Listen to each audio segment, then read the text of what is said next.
hoje o prazer imenso de receber, né, o comandante professor Leonan. A gente fica na dúvida, né, se é professor ou comandante, a gente fica sempre procurando, mas temos aqui um convidado de altíssimo nível.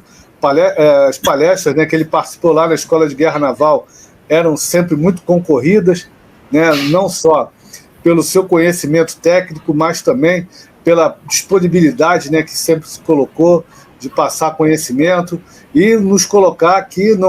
Lá, no caso, a gente abordava muito submarino nuclear, né, questão que era fundamental na época do reator, né, na época o LabGen vai construir, como é que vai ser, né, como é que isso vai encaixar lá no reator do submarino, e agora nós já estamos em outras fases, mas é um prazer imenso tê-lo aqui para a gente fazer esse approach, né, sobre como está o programa nuclear brasileiro e o nosso programa, né, do Álvaro Alberto, lá do submarino nuclear brasileiro. Seja bem-vindo, professor.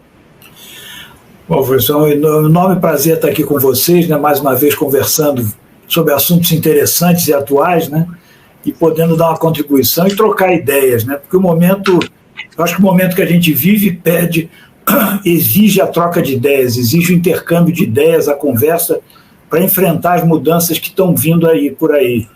E não são poucas, né? Não. Eu me lembro que... Não, pode falar, conclui o raciocínio, senhor, depois eu...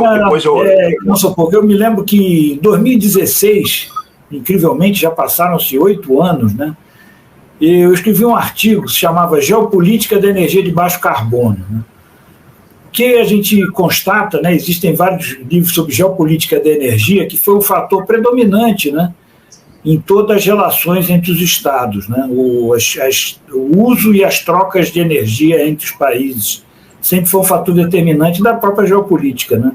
E nós vivemos aí várias décadas, talvez séculos, né, a geopolítica do petróleo, né. E naquela época imaginava que ainda não se falava com tanta força e com tanta ênfase em transição energética, como se fala hoje, né? Mas já se antevia essa mudança esperada na matriz energética mundial, que veio ocorrendo e se acelerou nesses últimos 8 anos, né? E ali a gente imaginava essa reacomodação dentro das características da energia de baixo carbono. E o que eu não podia nem imaginar é que ia acontecer fatos como, por exemplo, a guerra da Ucrânia.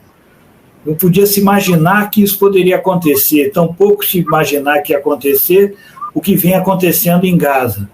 Ou seja, esse processo, de certa forma, tem se acelerado e nós temos que conversar, porque ninguém sabe o que vai acontecer, ninguém pode fazer previsões de futuro. O que nós podemos é tentar construir um futuro que beneficie a maior parcela possível da humanidade. Então, esse momento é bastante oportuno para essa discussão.